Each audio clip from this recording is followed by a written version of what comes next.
A 1983 error coin is more valuable. This error features an incorrect spelling of eagle with a B instead of a P, according to Phil Philately.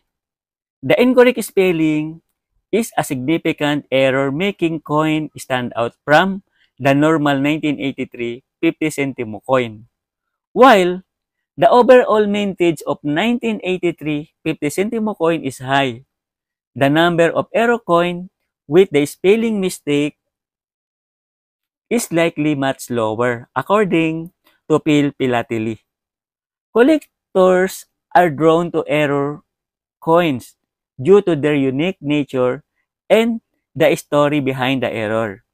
This error coin can appreciate in value, especially this is well preserved. 50 centimo large type features issuer Philippines. Rolling Authority, Republic 1946 up to date. Composition copper nickel. Weight 6 gram.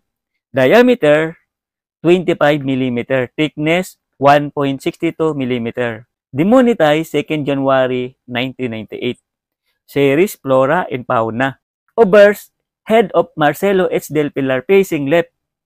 Script Latin. Republika ng Pilipinas, Marcelo H. Del Pilar, 1983. Translation, Republic of the Philippines. Reverse, Philippine Eagle flying right.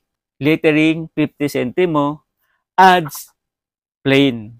This misspelling of the scientific name Petacopaga jeffrey on this 1983 50 centimo coin make them highly sought after by collectors. This error was later corrected by the Bangko Sentral ng Pilipinas. In the year 1983, Amsterdam International Conference for Itinerant Evangelists lasting 9 days, 133 nations were represented with an audience of 4,000 evangelists and 1,200 guests and observers in attendance. This conference was to show the love of Jesus to people, but also to equip people with tools to evangelize in Just As I Am. Graham shares the purpose of Amsterdam 83. Billy Graham's mission has always been to make the gospel known to all nations. In the legacy of Billy Graham's mission is being lived out through the Billy Graham's Library today on a much smaller scale.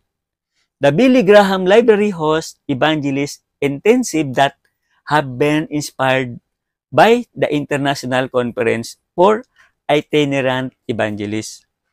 Proclaim unchanging truth in a changing world. In Mark 16:15, Jesus tells his disciple, "Go into all the world and preach the gospel to all creation."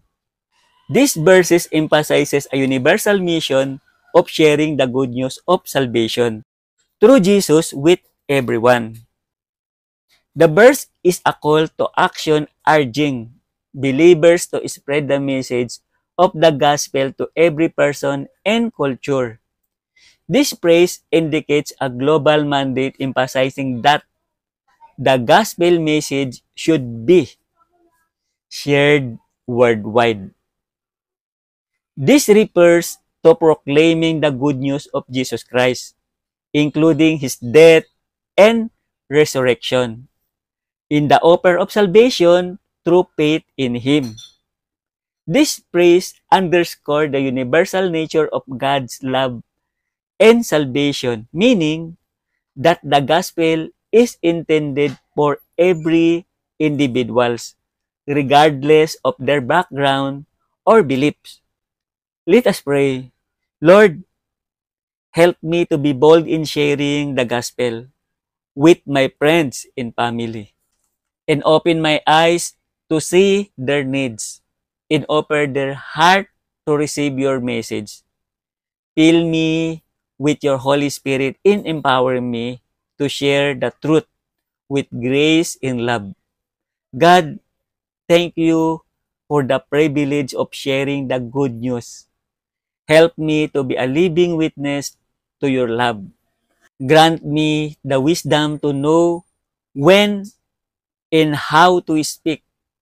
And may your Holy Spirit lead me in my evangelism effort. Open doors for me to share the gospel with others. And may they be receptive to your message.